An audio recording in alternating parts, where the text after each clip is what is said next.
દિલ્હીમાં આયોજિત એક બેઠકમાં દેશના 9 કરોડ વ્યવસાયિકોએ વર્તમાન લોકસભા ચૂંટણીમાં પીએમ નરેન્દ્ર મોદી અને ભાજપને સમર્થન આપવાની જાહેરાત કરી છે અને આ ઉદ્યોગપતિઓએ નક્કર વ્યૂહરચના સાથે વિજયનો માર્ગ સુનિશ્ચિત કરવાનો સંકલ્પ કર્યો છે। નમસ્કાર, ગુજરાત જો ટીવીની સાથે હું છું મિક્ષુ ઠક્કર।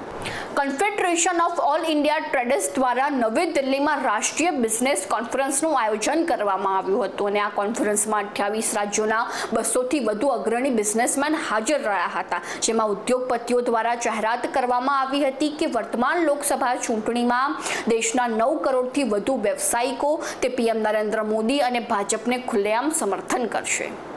આ કોન્ફરન્સમાં જમ્મુ કાશ્મીર, રાજસ્થાન, ગુજરાત, મધ્યપ્રદેશ અને પશ્ચિમ બંગાળના ઉદ્યોગપતિઓ હાજર રહ્યા હતા, જેમાં મહિલાઓએ પણ મોટી સંખ્યામાં ભાગ લીધો હતો। આ કોન્ફરન્સને સંબોધતા પ્રવીણ ખંડેલવાલે જણાવ્યું હતું કે વર્તમાન લોકસભા ચૂંટણીમાં ભાજપને દરેક સીટ ઉપર રેકોર્ડ બ્રેક વોટ મળે તે માટે દરેક ઉદ્યોગપતિ કાર્ય કરશે અને નરેન્દ્ર મોદીની ગેરંટી દરેક ઘર સુધી પહોંચાડશે। તો આવી જ નવી માહિતીને જાણવા માટે ફોલો કરો જો ટીવી મિક્ષુ ઠક્કર।